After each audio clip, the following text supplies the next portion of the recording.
যখন মসজিদে নববী নির্মাণের দায়িত্বে ছিলেন মিশরের প্রকৌশলী কামাল ইসমাইল, তখন তিনি একটি অলৌকিক ঘটনা প্রত্যক্ষ করেন, এমন এক ঘটনা যা সারা বিশ্বের লাখো মানুষকে স্তব্ধ করে দিয়েছিল। এটি শুনলে হয়তো আপনার চোখেও পানি এসে যাবে, কিন্তু শুরু করার আগে যদি আপনি মুসলিম হয়ে থাকেন তাহলে এই ভিডিওটি লাইক করুন এবং কমেন্টে লিখুন আলহামদুলিল্লাহ।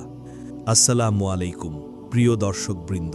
মোহাম্মদ কামাল ছিলেন মিশরের এক নিবেদিত প্রাণ ব্যক্তি, যিনি সবসময় চেষ্টা করতেন গোটা দুনিয়ার চোখ থেকে নিজেকে আড়ালে রাখতে। সোশ্যাল মিডিয়ার এই যুগেও তিনি কখনোই ফেসবুক অ্যাকাউন্ট খোলেননি, ইউটিউব বা ইনস্টাগ্রামেও তার কোনো অস্তিত্ব ছিল না। এই কারণেই তার অসাধারণ জীবনের অনেক দিক আজও আমাদের অজানা। ডক্টর মোহাম্মদ কামাল ইসমাইল ছিলেন মিশরের ইতিহাসে এক অত্যন্ত সম্মানিত ব্যক্তি। তিনি জন্মগ্রহণ করেন ১৯০৮ সালে এবং মৃত্যুবরণ করেন ২০০৮ সালে, অর্থাৎ তিনি বেঁচে ছিলেন ১০০ বছর। তার প্রতিভা এতটাই অসাধারণ ছিল যে তাকে একসময় বিশ্বসেরা স্থপতি ও প্রকৌশলী বলে বিবেচনা করা হতো। যখন হারাম শরীফের পুনর্নকশা করার সিদ্ধান্ত নেওয়া হয়, তখন সৌদি বাদশাহ ফয়সাল বলেছিলেন, আমাকে পৃথিবীর সেরা স্থপতিকে এনে দাও। বিশ্বজুড়ে খোঁজ খবর নেওয়ার পর সিদ্ধান্ত নেওয়া হয় যে ডক্টর মোহাম্মদ কামালের চেয়ে যোগ্য আর কেউ নেই। তাকেই পবিত্র দায়িত্বের জন্য নির্বাচন করা হয়।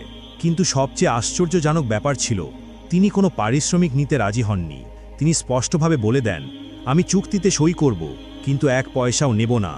যখন বিন লাডেন গ্রুপ বাদশাহ ফয়সালের পক্ষ থেকে কোটি কোটি ডলার অফার করে, তবুও তিনি অস্বীকার করেন। ডক্টর কামাল বলেন, আমি এই পৃথিবীর ২টি সবচেয়ে পবিত্র মসজিদের জন্য কাজ করছি। আমি কোনো অর্থ চাই না। আমার প্রতিদান আমি চাই আল্লাহর কাছ থেকে আখিরাতে। সুবহানাল্লাহ। এই প্রকল্পের মোট ব্যয় হয়েছিল ১০০ বিলিয়ন ডলারেরও বেশি। যদি চাইতেন, ডক্টর কামাল বিশাল ধন সম্পত্তির মালিক হতে পারতেন, কিন্তু তার ঈমান এতটাই দৃঢ় ছিল যে তিনি এক পয়সাও নেননি। ডক্টর কামাল ৪৪ বছর বয়সে বিয়ে করেন, কিন্তু তার জীবনের সবচেয়ে বড় বেদনাদায়ক ঘটনা ছিল তার প্রিয় স্ত্রী সন্তানের জন্ম দিতে গিয়ে মারা যান। তাদের একমাত্র ছেলের জন্মের সময় এই চরম দুঃখজনক ঘটনা ঘটে। এই ঘটনার পর তিনি পুরোপুরি দুনিয়ার মোহ ছেড়ে দেন এবং আখিরাত এবং আল্লাহর ইবাদতের দিকে মনোনিবেশ করেন। তিনি বাকি জীবনটা একাকী কাটিয়েছিলেন এবং শেষ নিঃশ্বাস পর্যন্ত নিজেকে আল্লাহর ইবাদতে নিয়োজিত রেখেছিলেন। ডক্টর কামাল পেয়েছিলেন দীর্ঘ ১০০ বছরের জীবন, এবং এই দীর্ঘ জীবনের প্রায় পুরোটা সময় তিনি কাটিয়েছিলেন কাবা শরীফ ও মদিনা মুনাওয়ারার পবিত্র স্থানগুলির সেবা করে। প্রিয় দর্শক, আপনি হয়তো শুনলে অবাক হবেন যে মসজিদুল হারামের ফ্লোরে যে সাদা মার্বেল পাথর ব্যবহার করা হয়েছে, তার পেছনে রয়েছে একটি বিস্ময়কর ঘটনা যা আপনার ঈমানকে নতুনভাবে জাগিয়ে তুলবে।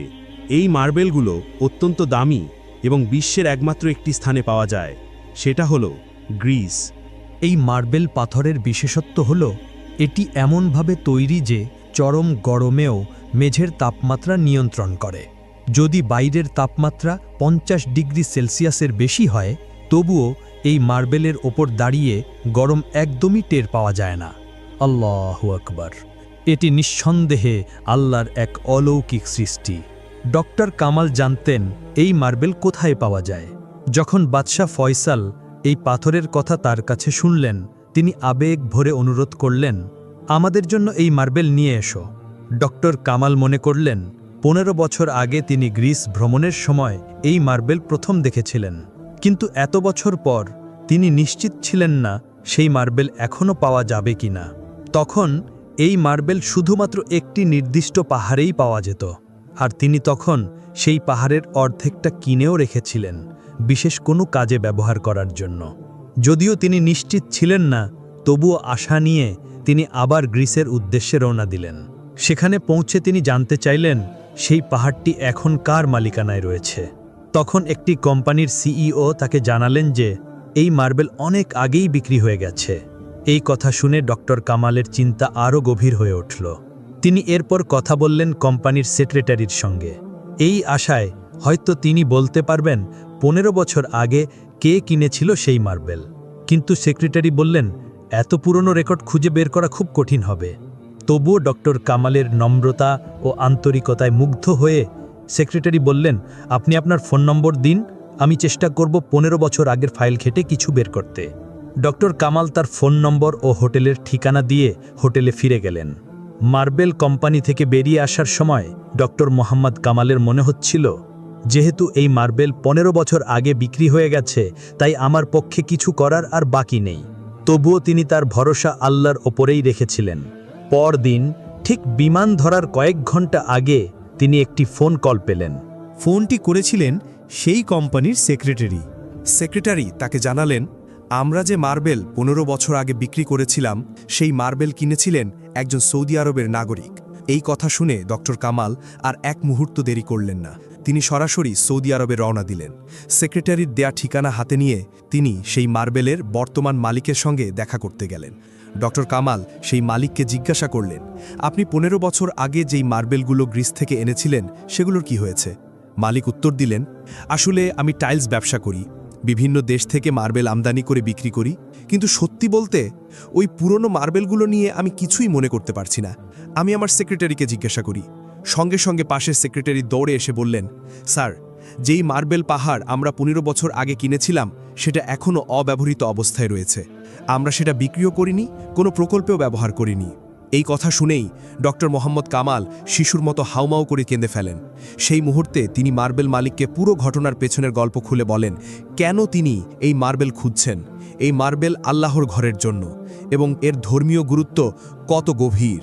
এরপর তিনি মালিককে একটি সাদা চেক দিয়ে বলেন, আপনি যা খুশি লিখুন, যে কোনো দাম দিন, শুধু অনুগ্রহ করে এ মার্বেলগুলো আমাকে দিয়ে দিন।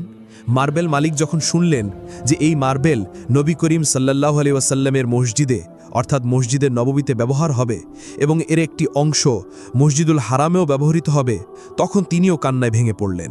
মার্বেল মালিক বললেন, আপনার মতো আমিও 1 পয়সাও নেব না। আমি আমার প্রতিদান চাইব আল্লাহর কাছে কিয়ামতের দিন। তারপর দুইজন একে অপরকে জড়িয়ে ধরে কাঁদলেন। মালিক বললেন, আল্লাহই চেয়েছেন আমি যেন এই মার্বেল কিনি। আমি তো এই মার্বেলের কথা পুরোপুরি ভুলেই গিয়েছিলাম। এর মানে আল্লাহ নিজেই এই মার্বেল সংরক্ষণ করেছিলেন মসজিদে নববীর জন্য। তিনি আরও বললেন, এই সেই মসজিদ যেটা রাসূলুল্লাহ সাল্লাল্লাহু আলাইহি ওয়াসাল্লাম নিজ হাতে নির্মাণ করেছিলেন। এখন এই মার্বেল যা আমি কিনেছিলাম সেই মসজিদেই ব্যবহার হবে। তার কণ্ঠ কেঁপে উঠল আবেগে। তিনি বললেন, এই মসজিদের প্রতিটি ইট রাসূলুল্লাহ সাল্লাল্লাহু আলাইহি ওয়াসাল্লাম নিজ হাতে রেখেছিলেন। তার সঙ্গে ছিলেন আবু বকর রাদিয়াল্লাহু আনহু ও ওমর রাদিয়াল্লাহু আনহু। আর এখন আমার মার্বেল সেখানে বসানো হবে। আল্লাহু আকবার, আমি কতই না ভাগ্যবান। ঐতিহাসিক বর্ণনায় জানা যায়, মসজিদে নববী নির্মাণের সময় রাসূলুল্লাহ সাল্লাল্লাহু আলাইহি ওয়াসাল্লাম নিজেই সাহাবাদের সঙ্গে পাথর বহন করতেন। সাহাবারা খুশিতে উচ্চস্বরে বলতেন, ইয়া সাহা, আর রাসূলুল্লাহ সাল্লাল্লাহু আলাইহি ওয়াসাল্লাম জবাবে বলতেন, আসল সফলতা তো আখিরাতে। হে আল্লাহ, আনসার ও মহাজিরদের উপর রহমত বর্ষণ করো। এই মসজিদটি শুধু নামাজের জায়গা ছিল না, এটি ছিল জ্ঞানচর্চার কেন্দ্র, যেখান থেকে ইসলামের শিক্ষা ছড়িয়ে পড়েছিল। এখানে দাওয়াত ও তাবলীগ হতো, আর এখানে থেকেই সমাধান করা হতো সমগ্র বিশ্বের ধর্মীয় বিষয়। এই মসজিদের ইমাম ছিলেন স্বয়ং পৃথিবীর আলো, সকল সৃষ্টির জন্য রহমত, নবী মুহাম্মদ সাল্লাল্লাহু আলাইহি ওয়াসাল্লাম। রাসূলুল্লাহ সাল্লাল্লাহু আলাইহি ওয়াসাল্লামের ইন্তেকালের পর এই মহান মসজিদের দায়িত্ব গ্রহণ করেন আবু বকর রাদিয়াল্লাহু আনহু, উমর রাদিয়াল্লাহু আনহু আর আরও বহু সাহাবা। আর আজ মসজিদে নববীর চূড়ান্ত নকশা সম্পন্ন করেন মিশরের সেই মহান প্রকৌশলী ডাক্তার মোহাম্মদ কামাল ইসমাইল। আল্লাহ তাকে জান্নাতুল ফিরদাউস দান করুন, আমিন। হে আল্লাহ, আমরা যারা এখনও সচক্ষে দেখিনি মসজিদে নববীর মিনার, তারা যেন একদিন দাঁড়াতে পারি রওজা মুবারকের সামনে, শান্ত চোখে তাকাতে পারি রাসূলুল্লাহ সাল্লাল্লাহু আলাইহি ওয়াসাল্লামের দিকে। হে আল্লাহ, এই আশাকে তুমি পূর্ণতা দাও। আমাদের জীবনে অন্তত একবার তোমার ঘর কাবা আর তোমার রাসূলের ঘর মসজিদে নববী দেখার সুযোগ করে দাও। আমিন ইয়া আরহামার রাহিমিন।